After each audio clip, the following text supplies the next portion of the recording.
new. I think I'm not so sure how long, but when I went there last year, I just found out it was a new place. Now, the spectacular thing about this particular place, not about fine dining or just beautiful scenery, because if you go there, you will see there's a sculpture park. It's really good for families. Now, I think you know the owner. I can't tell you who the owner is, but you could, do some sort of Google and you will find out. The owner is able to ask many national and international artists to make many sculptures. So it's a wonderful place to be. You could visit the site. Oh, I've got a chat about 4 to 5 years old, the place. Now, I want to show you one particular sculpture really captured my mind when I went there. It was actually designed by, if I'm correct, a South Australian artist, Craig Johns. And the name of that sculpture is called To the Center. Now, if you look at that sculpture in front of you, it looks a bit strange. For me, it looks like kind of like a DNA. They're very strange. But when you walk around the sculpture, it started to change so-called shape. So if you move a bit, now it becomes something else. You look at it, it's like an eye, in a vertical shape. And you continue to walk, you will see the shape keeps changing. So this is more like circular. Now, the reason why I want to share this particular sculpture with you, because that's about Revelation. What I want to do with my 3 presentations is not to change your understanding per se. So what you have learned about Revelations in the past could be true, all right, or useful. But what I'm trying to do is show you another angle. So you have to understand my presentation. It's not saying, oh, all the things that you've learned about Revelations, they're wrong. No. I'm trying to say, well, the things that you have learned could be right and true and wonderful. But let me show you another angle that usually a lot of people, especially modern Christians, would overlook. So let me explain to you how I structure my 3 presentations. Tonight, my topic is called Navigating the Maze. I want to talk about the complex structure. Next Monday, the focus is called Unmasking the Trinity. Actually, I use the word Trinity. It's not talking about the Trinity that we know of. It's another kind of Trinity. It's about what I call the hidden message. Now, I call hidden. It's quite ironic because for many modern readers, the message is pretty hidden. But I believe for the first audience, it would be very clear. So next Monday, when you come back to the presentation, you will notice, oh, wow, the message is pretty simple. And the last Monday that we are going to go to, we'll focus on one particular symbol called Babylon. And I want to talk about a concept called emotional resonance. So that's how I structure my 3 presentations. So let's start with the first one called Navigating the Maze. Now, I use this particular pictorial image because I thought, I'm not so sure whether it's inspiration for Antarctica or what. It's almost like exploring something new. So you see, a team, explorers, trying to navigate, the unknown space. So this is how I would say how we approach Revelation. So the first thing I want to talk about is false preconceptions. Now, a lot of people, when they approach the book of Revelation, they have a lot of sort of preconceptions. They have some ideas about the book. And I want to share with you 4 major, I would say, this is really my opinion, false preconceptions. The first one. Now, many people believe that Revelation is so-called a monograph, meaning a single book. You can just go in and read it and you get it. I still remember a lot of Christians that I know. They always say Revelation is so interesting. Let us read it. So they start doing Bible study and go straight to Revelation. And at the end of it, they were just scratching their head, not understanding what's going on. It's actually a preconception, which is wrong. In fact, Revelation is part 2 of the story, so to speak. So it's got a prequel. So what's a prequel? The prequel is, as you read from the promotional material, Daniel, or also Ezekiel, Isaiah, Zephaniah, but Daniel. In other words, unless you know the book Daniel very well, you wouldn't able to understand Revelation well. So a lot of people say, oh, I want to read Revelation, but they haven't read Daniel. Oh, huge problem. So, for example, I'm just trying to think of an example about, say, Harry Potter. I'm not so sure you know Harry Potter. Say, a serious book, you can't just go straight to book 5 and get, the meaning. You have to start from book 1. So if you want to know Revelation well, start with Daniel. All right, second preconception, which I think is wrong. If you read the book of Revelation, there are many mysterious symbols. Oh, so strange. They are so strange. For example, number 1, not so sure. You could see on the screen, 7 stars. What is that? Or number 6, 7 eyes. What's that? So we call mysterious. Oh, it's so confusing. But you know what? Nearly all the symbols in Revelations are basically explained to you in the book of Revelation. Give you 2 examples. You look at number 1, 7 stars. It appears in chapter 116, and then in chapter 120, 4 verses down, it explains to you, well, the stars are actually angels. You look at number 3, morning star. You can find that symbol in chapter 2, verse 28. But then you have to read all the way till the end. In chapter 22, the book says, you know what? The morning star is actually a symbol of Jesus Christ. So when people say, oh, there's so many symbols, I don't know the meaning of them. Well, all of them, nearly all of them are actually explained or named inside the book. All right, so I just want to show you a quick, example. We are not going to go through all of them. We will. The next bit is a lot of people believe you can just go in and read Revelation and somehow, like all the other stories, they are written, or the book is written in a chronological way, sort of, according to timeline. And I would say if you try it, when you start, reading chapter 4 all the way to chapter 22, this would exactly be how you would feel. It's like entering into a maze and you just find yourself trapped. Now, I'm going to share with you a personal story because I think, it's important not just have a lecture. I want to share with you a personal story. So instead of staring, at a blank thing, what I'm going to do is I am going to just stop screen sharing so that you could see my face as I tell you this story. Now, I study at a Catholic school, so we had to study the Bible, but Gospels, the 4 Gospels. And I hated Christianity when I was a high schooler. I remember friends and classmates and I, at the end of our high school, we planned a Bible burning ritual. We actually went up to the rooftop of the school to burn the Bible. But anyway, I'm not going to tell you that story. But during matriculation, it's really a British system. I grew up in Hong Kong. Around the last year of matriculation and first year uni, I became a Christian. Now, so some friends of mine also became Christians, and we decided to read Revelation. And I still remember, after reading Revelation, I was so confused. And a good friend of mine said she had nightmare because when she read the book, there's so many horrifying symbols like, monsters. So it was scary. So anyway, we just stopped it. We didn't sort of inquire what to do. Now a few years later, I remember one day I again became very curious about the book. So I went to see my pastor, at my local church, and I said to him, I really want to understand Revelation. Could you show me the trick? Then he taught me something. It's so, I would say, groundbreaking and so simple. I can tell you, even years later when I did my PhD, I used the exact same method as my methodology. Of course, a more fanciful way to call it, to do my research, on Paul's letters. So this is what he told me. He says, Sonny, if you really want to understand Revelation, I want you to do one thing.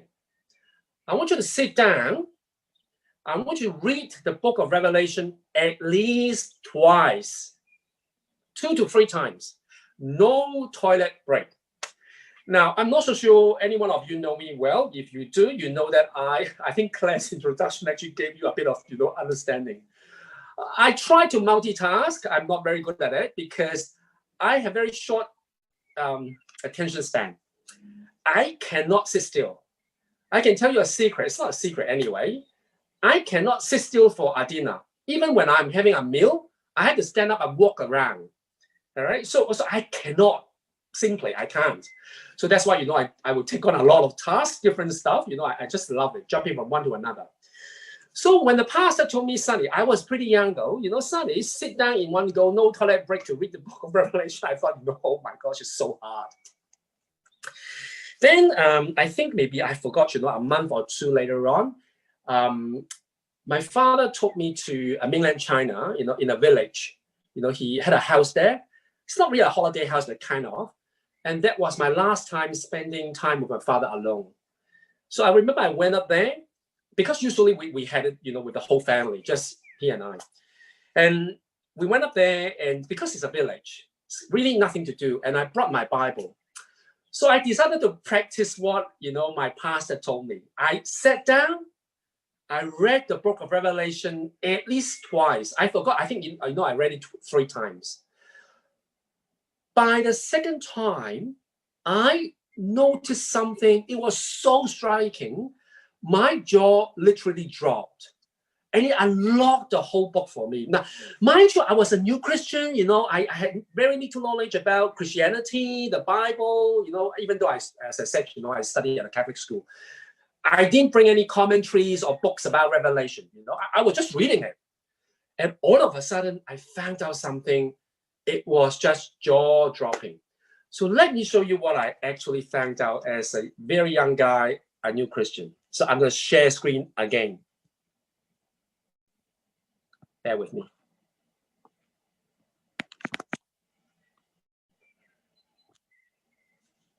So before I share what I found out, I want to show you something. I said, I've got a few students tonight, they would know this very well.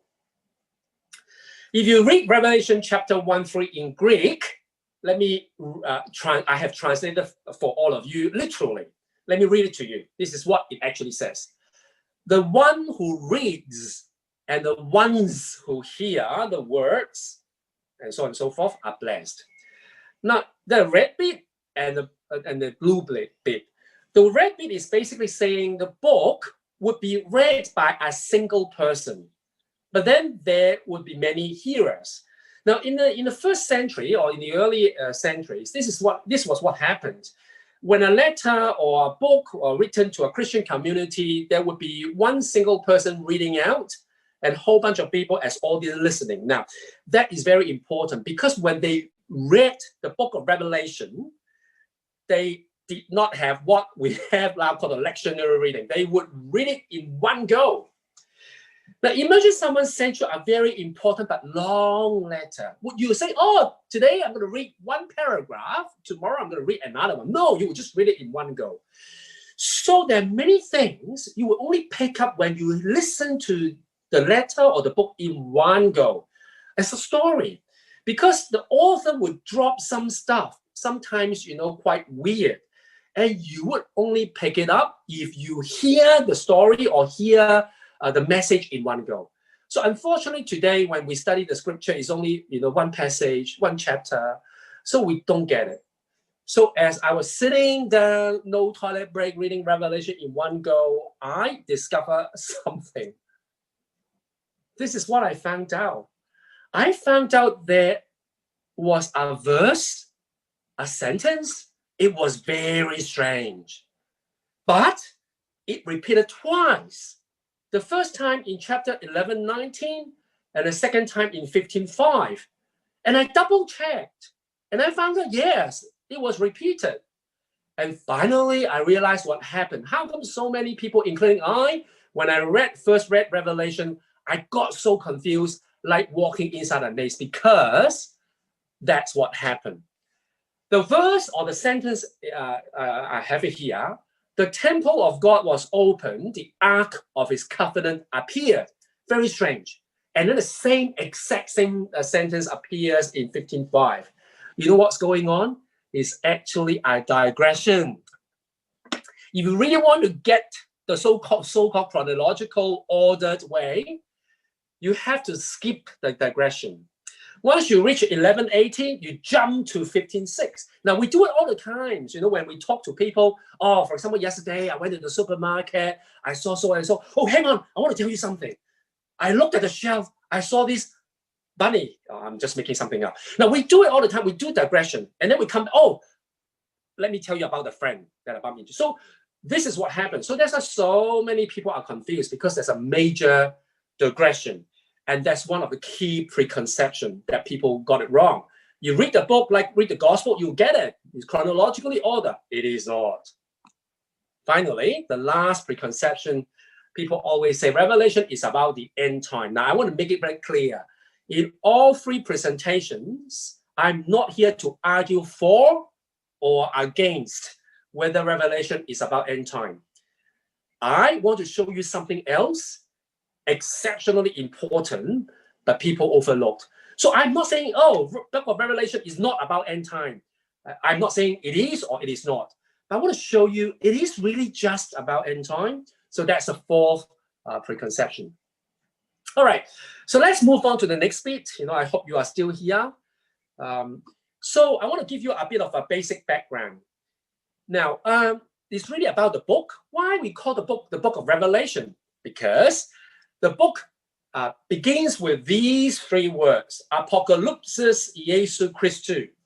Now, apocalypse was not an English word. There was no English word in history called apocalypse. Apocalypse was transliterated from the Greek word. It's called apocalypsis.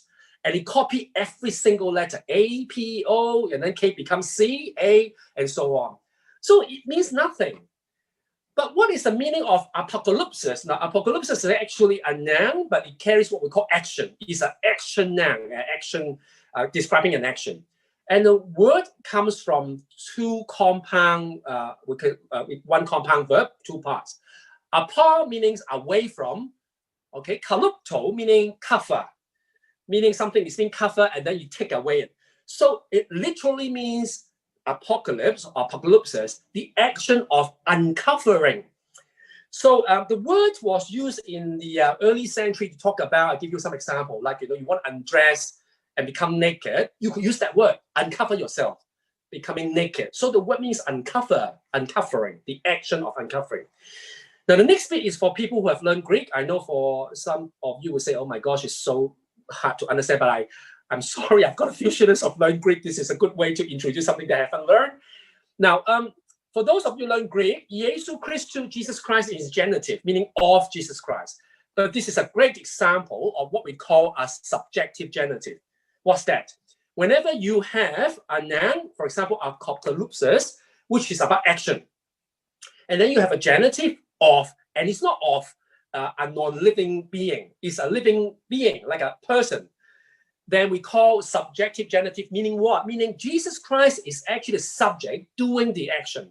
So another way to look at the title, so-called Apocalypsis Jesu Christu, or Apocalypse of Jesus Christ, meaning Jesus Christ uncovers.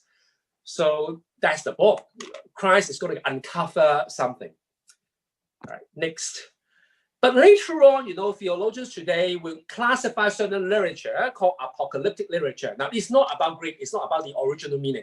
They just use the word to describe certain literature in the Bible or in other sacred texts. They call it apocalyptic. In what way? Can we say, you know, the Gospel of Matthew is apocalyptic? Hang on, you will see it. They say you need to have four different criteria. Four criteria, sorry. The first one, you need to have a vision. So that's where the eye, there's a lot of visions. The second one, you will see there's a symbol of recycle. That means there are a lot of symbols. The third one, a lot of angels. And the fourth one is about so-called end time. All right. So when a book or a letter having these four, you know, characteristics, we call apocalyptic literature. Just some kind of definition. Let's move on. Now, author, who's the author? A lot of debate, but I want to show you something. There is a verb called adon. aorist tense, or if you don't understand, in a story, it's like a past tense, I saw. It comes from the word horao. Now, you may say, I haven't learned Greek. What are you talking about, Sunny? Well, you know this word very well. Because the word horao, I see, eventually and historically developed into our English word horizon. So we talk about horizon, it's talking about you see really far away, near the end of it. So when you say horizon, it's really coming from this word horao, meaning, you can tell, it sort of sound a bit similar. The two sound a bit similar. Seeing, visually seeing. So a lot of Adon I saw. So that's why a lot of people say, would the author be John the Apostle or someone else? But regardless, we usually call John the seer. And recurring words. There are two words recurring a lot in the book. The first one, the word thronos, which is throne. It occurs 47 times. Sunny, is that really frequent? Yes, let me show you why. Because if you look at the length of the book, you do a ratio, meaning some books are longer, some books are shorter. So occurs 47 times could be nothing if you have a book with 60 chapters. But you count, the number of words, and you do a bit of a mathematical calculation. The ratio of the occurrence of the word throne is 4.77. The second most the book with the most occurrence of the word throne is Hebrews, the book of Hebrews, only 0.81. The next one is Matthew, 0.27. So it's a lot. Next, there is another word occurring a lot in the book of Revelation. The number 7, 55 times. 7 times more than the second most frequent book. So using the same ratio, right? So the two words very prominent, throne and the number 7. Now, this is something that, I've taught, my students would know it very well. I love this because I'm not saying it is, but I remember my professor taught us about understanding sometimes our language would be falling short in describing who God is. This is a description of God, Christ, about I'm the Alpha, the Omega, as you know, is the first and last letter in Greek, the one who is, the one who was, and the one who is coming. The author violated the grammar and created something not there. The one who was never existed in Greek grammar. He invented something. So that means in order to describe God, God is so transcendent, is so not so complex, it's a good way to describe it, so beyond human. Authors in the scripture sometimes had to create some new grammar to describe it, and this is a good example. The other example you heard is Genesis 1:1. In the beginning, God created the heavens and the earth. The word God is in plural, but the verb created, or actually made, literally, is in singular. So I'm not going to talk about this. It's again a violation of grammar itself. All right, so quickly, book division. How to divide the whole book is pretty long. Don't worry. In chapter 119, it makes it very clear to you. Right, therefore, the things which you have seen, the things which are, and the things which shall take place. Using color coding, green for the things you have seen, basically the author seeing the appearance of Christ, the vision, and then things which are, and the things in future, so to speak. So this is a way to class. I use color coding. The first chapter is things you have seen. As I said, the author seeing Christ appearing. And then chapter 2 and 3 is what's going on at that moment, the present.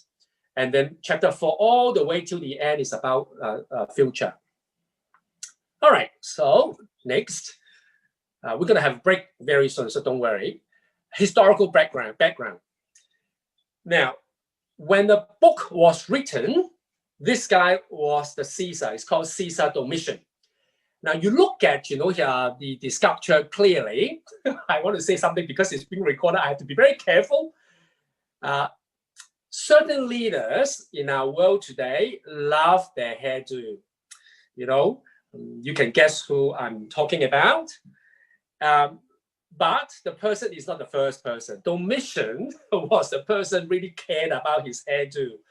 In fact, he was pretty bald. So in many sculptures and stuff that he commissioned or people do it, usually you will see a bit of thing, to covering the bald part of his hair.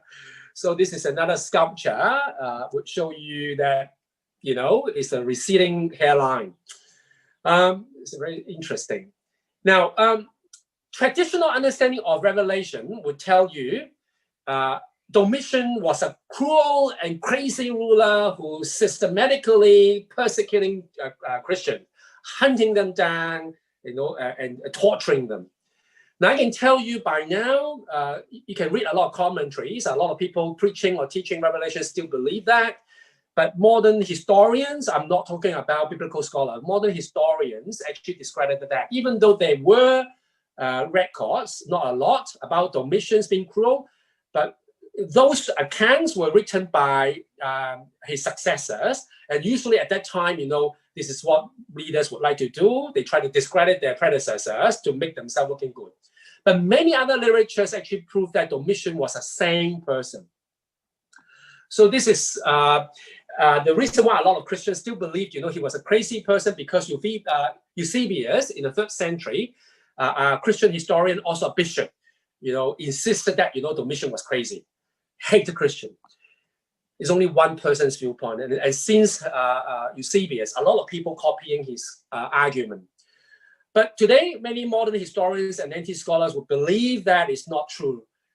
What happens? Yes, there were pockets of persecution. In fact, Revelation was written around the time of Domitian because in churches in Asia Minor, some Christians actually wanted to compromise with the imperial religion because they wanted to avoid, the penalty. Now, I just want to give you a nuance. Regardless which view you are taking, doesn't matter, because it's very nuanced.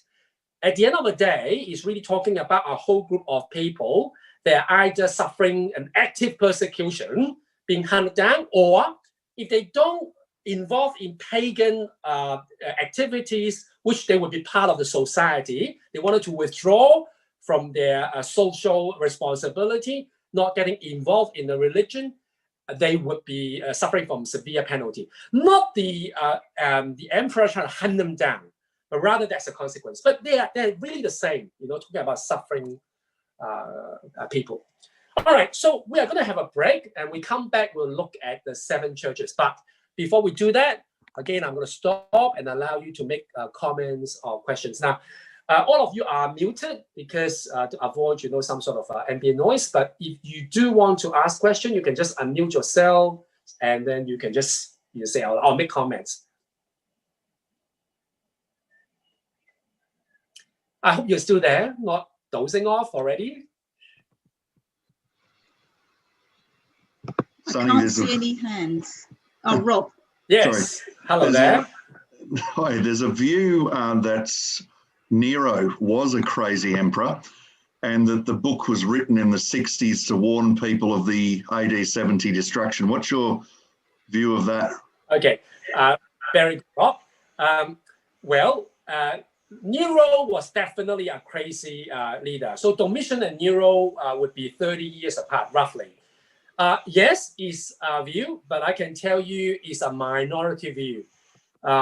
It's definitely not mainstream anymore. And I would say growingly so. Very unlikely it was written during the time of Nero. And I think, when I come to the 7 churches there, I might touch on some clues, but by and large in the scholarship, is being discredited. But yes, I think some, I'm not so sure, handful, maybe, very few people would still hold that view, but not anymore. Any other questions or comments? Can I ask, why is it written with so many red herrings and confusion? Why wasn't it written simply? Yeah, very good. Very good question. Now, it's to try to entice you to come back. I guarantee you by the end of next Monday, not tonight, you will say, that's why, Sonny.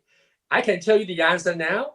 For the first audience, the whole book was so clear.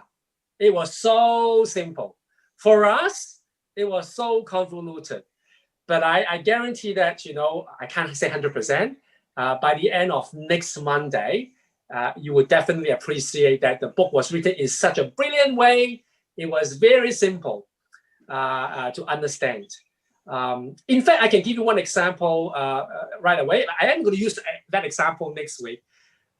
If I say, oh my gosh, one day with 4 seasons, every one of you would know what I'm talking about. Talking about Melburnians suffering from the weather we have, right? We have 4 seasons in one day. If I go to Texas, Dallas, and I say, oh my gosh, 4 seasons in one day, I can bet most of the people I'm talking to who have no clue what I'm saying. You follow me? So I would say the book of Revelation would be very clear, very simple to the first audience. But for us, it's like, oh, whoa, it's so horrifying. But just stay tuned. We'll come to that, definitely. It's actually a very important point you made. Thank you. Any other questions? I have a question. Please do. Go ahead. Yes. Did Jesus himself ever refer to this great revelation that will be made available to his church?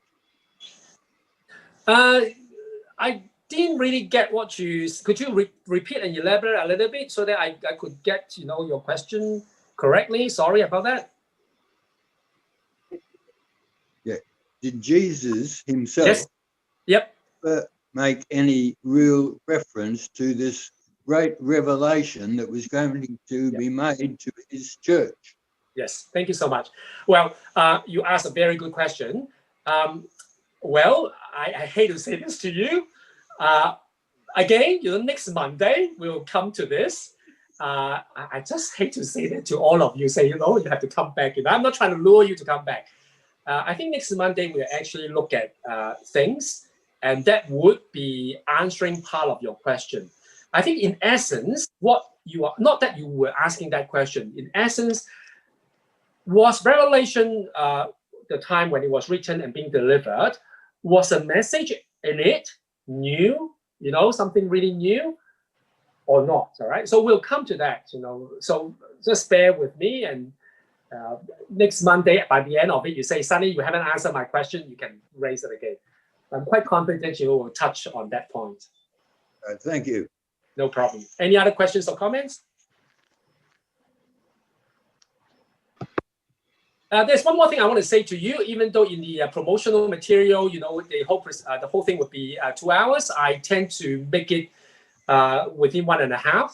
So I'm quite confident. Unfortunately, today we missed a bit. So I'm quite confident we will be able to finish, at 9, around 9-ish.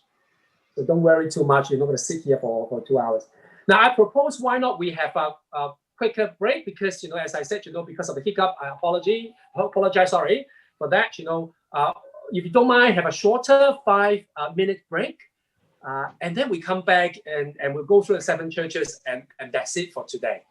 Okay, so you can just relax and spend the rest of your evening. So we'll come back in 5 minutes. June.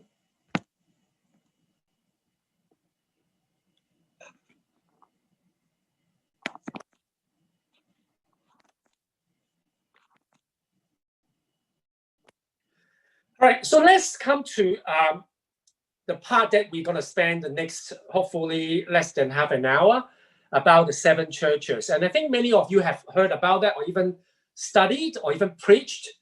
Someone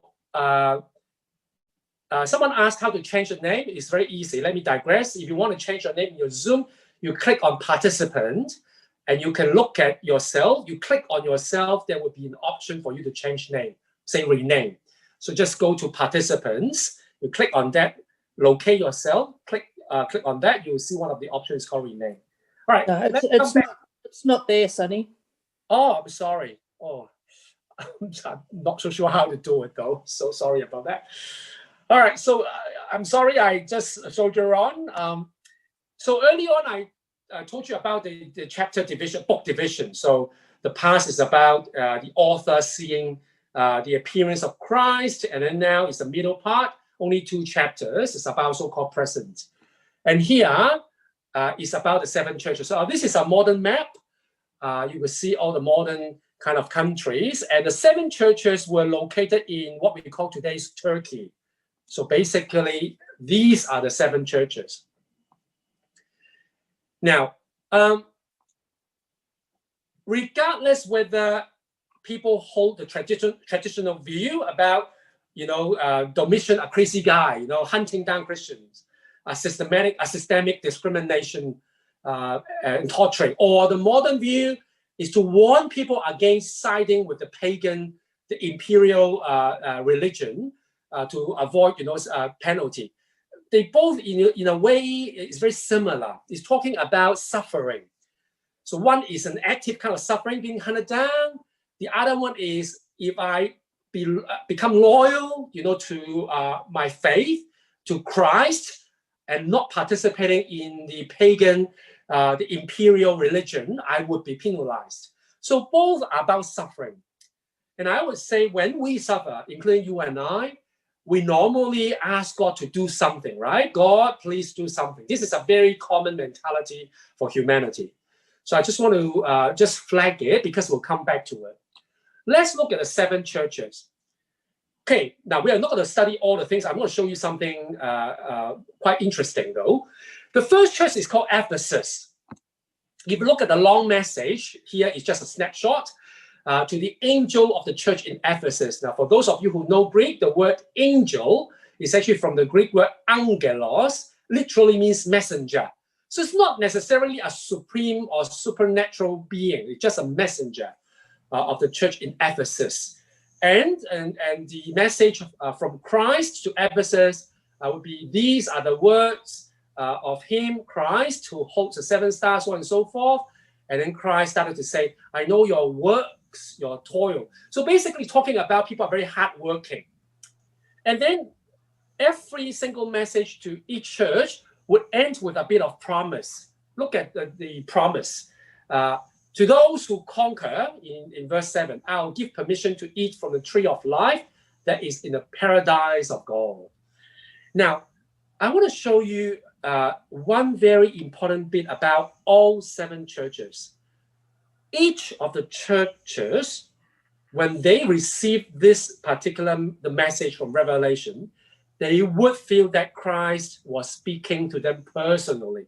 It's not a generic message like, oh, God loves you or love one another. Very specific. Let me show you why. If you go to Ephesus today, I think some of you have, you will see it was a brilliant city. It must be.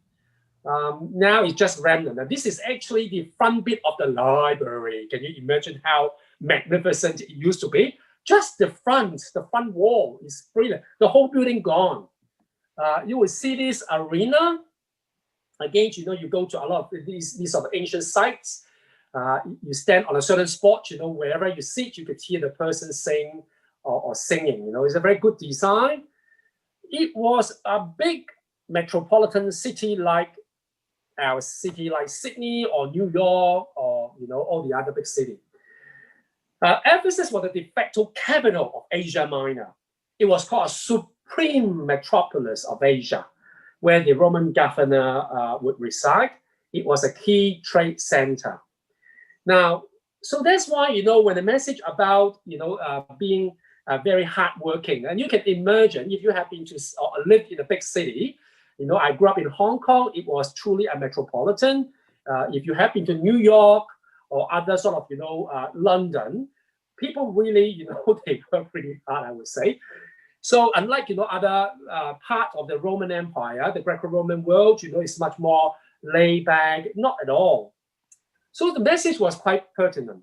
But one thing, can you imagine? This requires a bit of imagination, all right? If you read the end bit about the promise, Christ promised them about the paradise. Now, this is a word, paradisos. Again, paradise was not an English word. In English, there was historically no word called paradise. It was actually a transliteration of a more ancient word, and partially it was developed from Greek. So what is the meaning of paradise? Well, the word paradisos, paradise, is rare in the New Testament. It only occurs 3 times. Luke 23, 2 Corinthians, and Revelations right here. And the word, very simple. It literally means garden. for a metropolis with busy people, you know, a key trade center, I'm just, you know, kind of use a bit of my imagination, extrapolate. Garden would be such a wonderful place to have.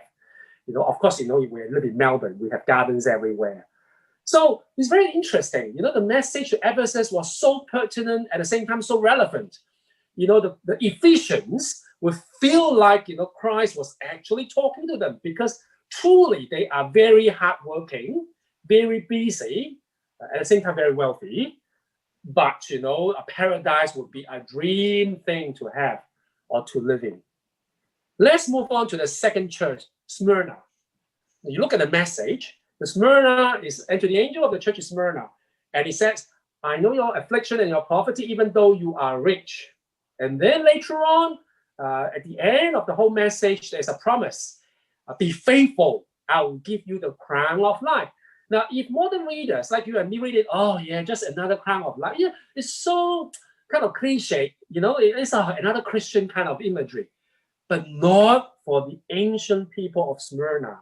When they read, and actually not read, they listen. Remember, I told you the one who reads, only one read, and the others are listening, all the others. When they listen to to Revelation, the people in Smyrna will feel, oh wow, Christ is really talking to us. Why? Let me show you Smyrna. This is the ancient site, you know, just like all the other ancient Greco-Roman world site, not so special. But this is the modern Smyrna.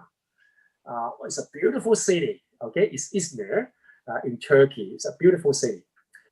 And even in the ancient world, it was a wealthy port city, the birthplace of Homer, you know, a very famous Greek philosopher.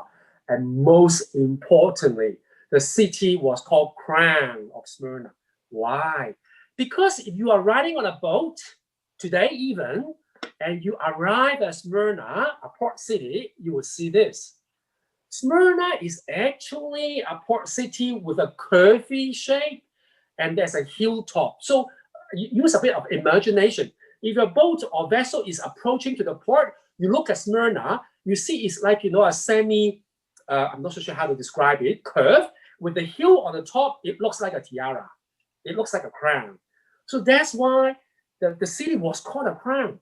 So when the message talking about, I'll give you the crown of life, wow, the audience would, I would believe their eyes would just, you know, just sparkling. That's like, oh, it's not just one of those messages like in the gospel. It's so, you know, generic. It's not generic, very particular, very specific. Next city, Pergamum. Look at the message.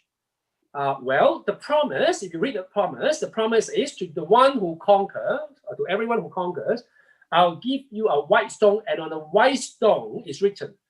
Why mentioning white stone is written? You know, would it be just another kind of, you know, generic message, like, you know, Moses, you know, have the 2 tablets, you know, the commandments written in the stones, that sort of, you know, understanding. So let me show you. This is Smyrna. Again, the ancient site. The modern site is quite close. You see all the buildings. So there is modern. It's not all these churches. The 7 churches got modern sites. Some of them are, and this is one of those. You can see many modern buildings. Now, you can see some of the ancient remnants. You know, the site is mingling with the modern houses. You can see apartment buildings and individual houses there. And in the 1st century, that particular city, Pergamum, was well known of her library.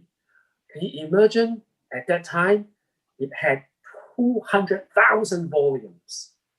It showed you something. People in the city liked to read, right? They like literature. And that was a place also, the invention of vellum.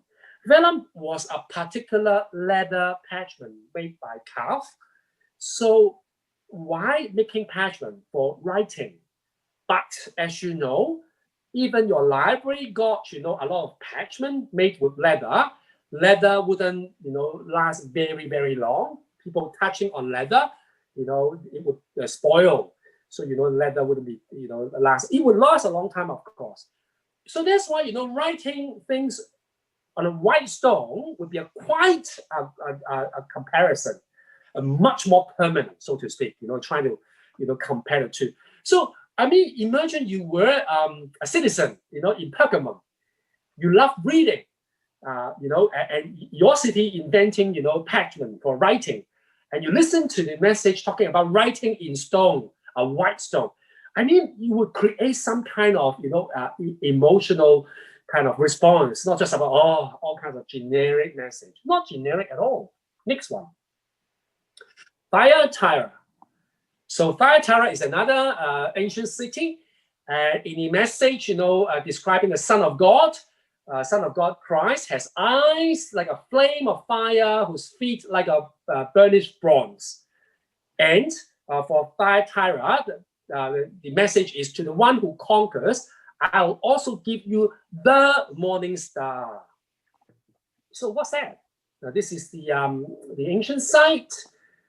You would see, can you see apartment buildings nearby? So we do have a modern city in Thyatira. If you go to Thyatira today, so you see the remnants of some old, architecture, mingling with some modern apartment buildings. Now, the special thing about that particular city is it was well known of its bronze work. So when you describe Christ using bronze, again, the citizens were really resonating with the message, very specific. But how about the morning star? What's that? I need to explain to you a little bit, further. Thyatira at that time was a rising star. I'm just, using some of the language, not really the meaning of star. It was a rising star. It was increasingly important in trade. As a result, in that particular city, they had what today is called trade associations. So they actually gather powerful people and sort of do a lot of networking and so on and so forth. And as you can imagine very well, when you try to mingle with all these sort of trade associations and people, that would involve a lot of pagan worship. Now, as a result, that particular church actually speaks to the time of Domitian. Remember, one of the questions you asked early on would be why Domitian, not Nero? It was because it actually shows you at that time when Thyatira becoming a more important trade city, a lot of citizens really want to just tap on it, and Christians inclusive. If you want to just jump into the wagon, trying to, ride along this wonderful rising tide of trade, you would need to mingle with these sort of association people, and you have to get involved in the pagan ritual and so on and so forth. And as a result, it's believed that the church within has a huge problem because a lot of people actually wanting to compromise their faith, all right? And if you look at the reading carefully, if I allow me to go back a little bit, I haven't planned to talk to you. Unfortunately, it's not there. I'm sorry. So I'll leave it. One of the key things about Morning Star, you see the Morning Star. Why? Because in the Greco-Roman world, the Morning Star was actually talking about a particular star. Now, because I used to live in Northern Hemisphere, I still remember when I was very young, if I woke up very early in the morning, I would see this bright star, around the time of dawn, and that's Venus. So the morning star in Greco-Roman world was actually Venus, and Venus was a symbol of victory. So some scholars argue about morning star would be twofold. When Christ said, "I'll give you morning star," meaning have faith in me, don't compromise your faith. I'll give you victory. On the other hand, is to address a pagan thing, because Venus and pagan worship were very much connected. So it's almost like arguing, I am the true source of your faith, not those pagans. So again, what I'm trying to say is the citizens of Thyatira, when they listen to this message, they will say, oh, it's so relevant to us. Let's move on. Sardis. Quickly, again to Sardis, and the promise is you will be clothed like them in white robes. Why white robes? Well, this is an ancient site. Unfortunately, if I'm correct, there's no longer a modern city. But in the ancient city of Sardis, it was a wealthy and prosperous city, and it was well known for woolen industry. So when Christ making promise about white robes, wow, I think, they immediately would say, oh, he's talking to us. It's not a generic message. It's very specific. Next, Philadelphia. So the promise, I will make you a pillar. Why pillar? Many Christians would say, oh, yeah, just another metaphor. It's not. It was so relevant to the city, Philadelphia, because in the ancient world, it was an earthquake-prone city. All right? And I want to show you today there is a modern city in Turkey.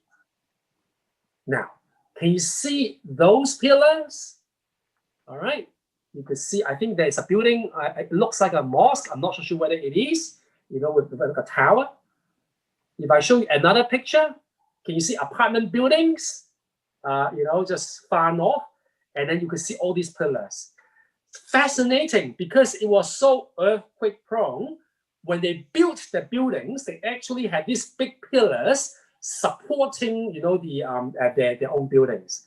It's fascinating, So imagine if you again were a citizen in Philadelphia and you listen to the message, you would say, oh, wow, it's so relevant to us.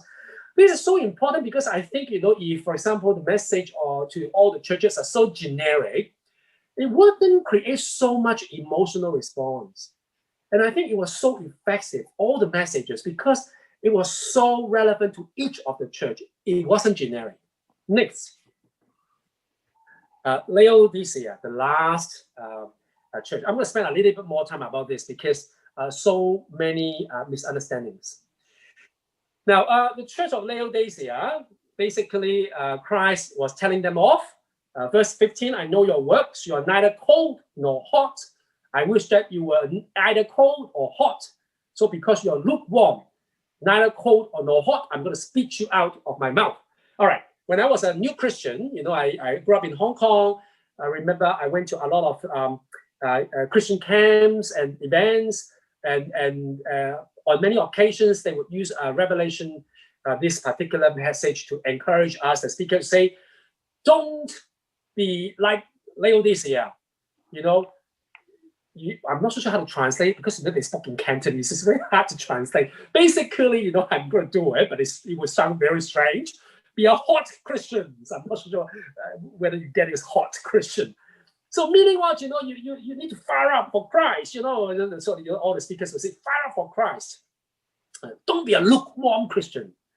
So, a lot of people interpret that passage as firing yourself up. But honestly, it's very strange. Jesus should have said, you are not hot. Because you're not hot, I'm going to spit you out. But he said, you are neither cold nor hot. Well, you want to be a fired up Christian? How about be a frozen Christian? It's equally okay. According to Christ, be a frozen one. Until a long time ago, I had the chance to go to a site very close to Laodicea, and it opened up my mind. Because when we arrived at that particular place, I forgot the name of that place, we were allowed to do a bit of swimming. And I still remember, we were arriving as like a lake thing, and the tourist guide told us, if you could swim, go for a swim, and you could duck dive, and you would see all these ancient archaeological remnants.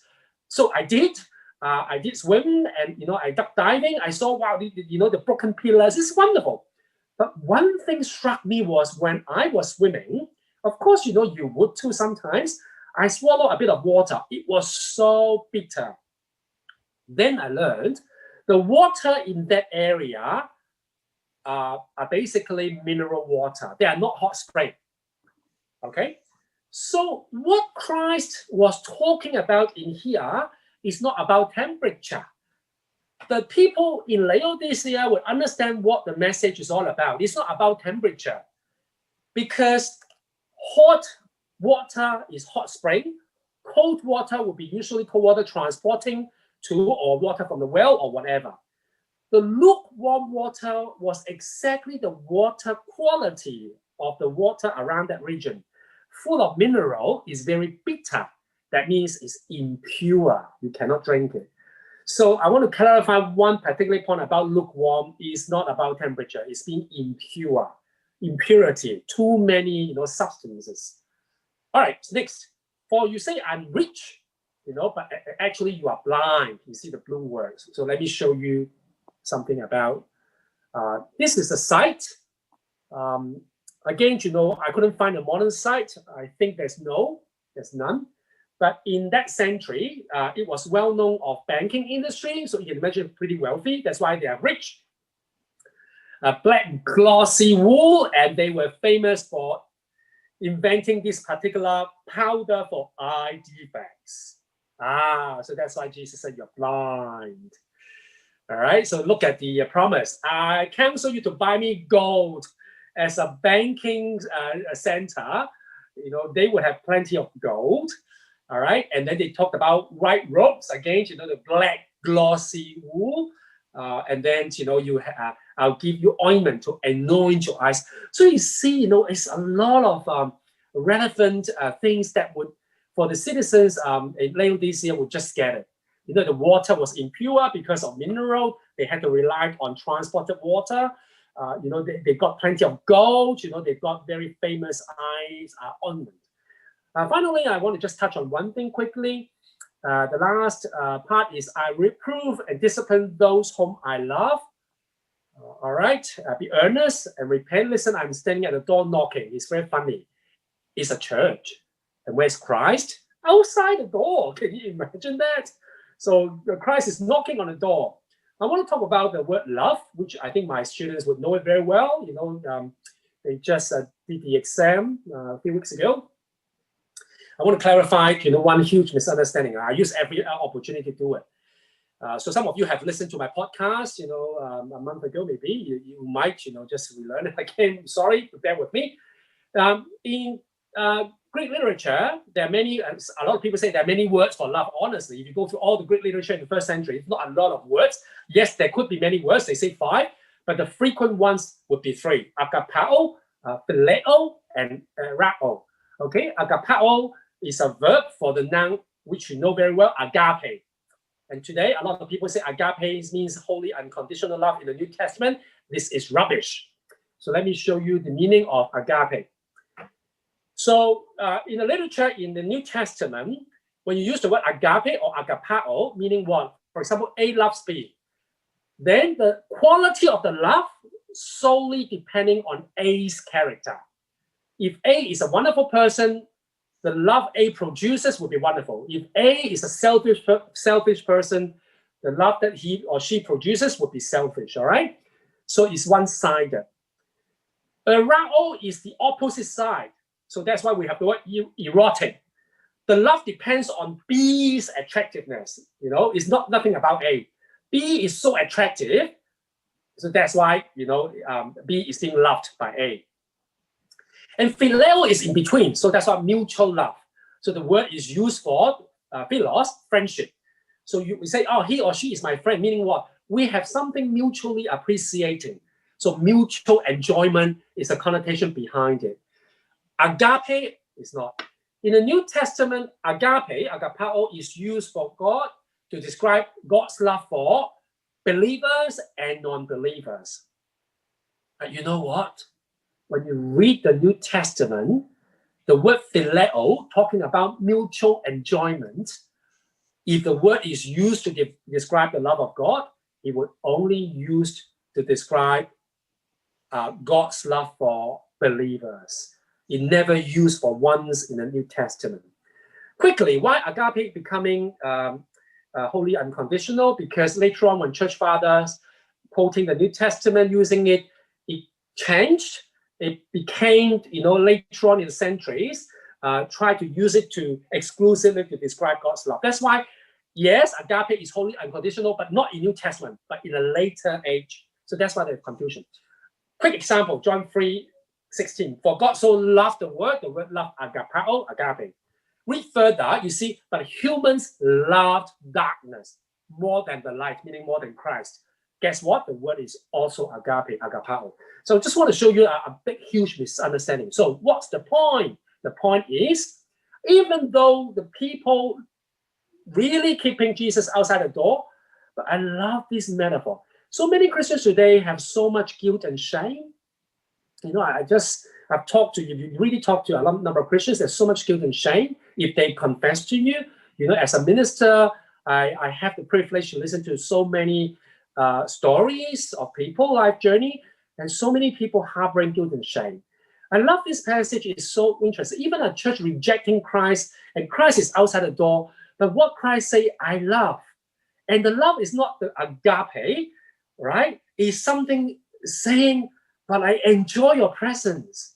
You know, if I want to extrapolate, Christ is saying, you are not my burden, all right? I don't see you as my burden. You are someone that I enjoy to be with. You know, I reprove, I tell you off because I really enjoy to be with you, all right? Open the door so that I can come. So that's, I think, is quite a beautiful reflection that I heard a long time ago. All right, so that's all. Now, I'm coming to a conclusion. As I said, you know, we're going to end pretty soon. I hope you know I speak pretty fast. I hope you could catch it. As I said, it's being recorded, so you can be revisited. Now, if you look at all 7 messages, most people will tell you, even good commentaries, they will tell you, take means praise, cross means rebuke. So some churches got both praises and rebukes. Some only praising, some only rebuking. All right, so that's a common thing. But I think one particular point most people overlook when they read all 7 churches, there are 2 things repeated in all the messages. I want to show you what.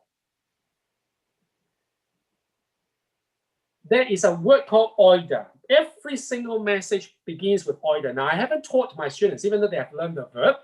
I recount, you know, the whole year I haven't really taught them this word. So, you know, everyone can learn. This is a word called oida. Okay, oida. Oida is O-I-D. It actually comes from the stem from Adon, which I explained to you early on. You know, I saw. All right, Adon, which actually comes from another verb called horao. I see visually. And I told you that's why we have the word horizon, right? It's very interesting because the word oida even comes from Adon, but it's perfect tense, even though we normally translate as present tense. The reason why is because even though the word usually translates as I know, it's pretty much like our English equivalent. When you say something to me and I reply you, I see. When I say I see, I'm not saying visually I see. I'm actually conveying an idea my mind now has understood. So that's the concept of oida. All right? So what is the point? The point is when people are suffering and asking God to do something, and that is God's reply to all of them. God say, I understand. I have understood. And then next, when you see, you know, the promises is all in future tense. So let me extrapolate about the common message to all 7 churches, which I think is relevant to you and me today. God's message to suffering people, God's people, sorry. God said, I understand. I understand. I have understood. I have understood what you are going through. I'm not, you know, being ignorant. I'm not trying to be, you know, saying, oh, I don't care. You know, I do, but I'm not going to fix it now. I will. So the message about suffering people, God's message is, I'm not a fixer. I'm not going to fix it right away. But it doesn't mean that I'm not here. It doesn't mean that I don't understand what you are going through. I have understood. You know, I see, I have understood. But I'm not going to fix it, but I will. I will do something about it. So that's all for my message today, and I'm gonna stop screen sharing. And next week, as I said, you know, we'll come back and we are going to learn the Trinity, the evil Trinity. We'll learn, and as I said, you know, by the end of next Monday, many of your questions would be answered. Revelation was